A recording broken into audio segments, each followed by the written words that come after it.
AP ప్రభుత్వం రాష్ట్ర ప్రజలపై విద్యుత్ భారాన్ని తగ్గించడమే లక్ష్యంగా కీలక నిర్ణయాలు తీసుకుందన్నారు మంత్రి వాసంశెట్టి సుభాష్. గత ప్రభుత్వ హయాంలో విద్యుత్ రంగం దాదాపు 4,498 కోట్ల నష్టాల్లోకి వెళ్లినప్పటికీ ఎన్నికల హామీ మేరకు కూటమి ప్రభుత్వం విద్యుత్ ఛార్జీల తగ్గింపునకు కట్టుబడి ఉందన్నారు. గతేడాదితో పోలిస్తే యూనిట్కు సుమారు 3.50 వరకు భారం తగ్గించామన్నారు. పేద మధ్యతరగతి వర్గాలకు ఇది పెద్ద ఊరటన్నారు. రాష్ట్రంలో సోలార్ పునరుత్పాదక ఇంధన వనరులను ప్రోత్సహించడం ద్వారా విద్యుత్ ఖర్చులు తగ్గించేందుకు ప్రభుత్వం కృషి చేస్తుందని తెలిపారు మంత్రి.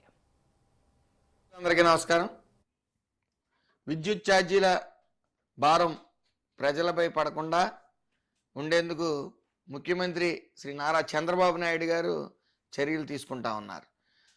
ముఖ్యమంత్రి శ్రీ నారా చంద్రబాబు నాయుడు గారి సారథ్యంలో కూటమి ప్రభుత్వం అధికారంలోకి వచ్చిన నాటి నుంచి సుపరిపాలన అందిస్తూ ప్రజల మన్నలను పొందుతూ ఉన్నారు. జగన్ రెడ్డి తన ప్రమాణ స్వీకారం రోజున విద్యుత్ ఛార్జీలు పూర్తిగా తగ్గిస్తామని ప్రగల్భాలు పలికారు.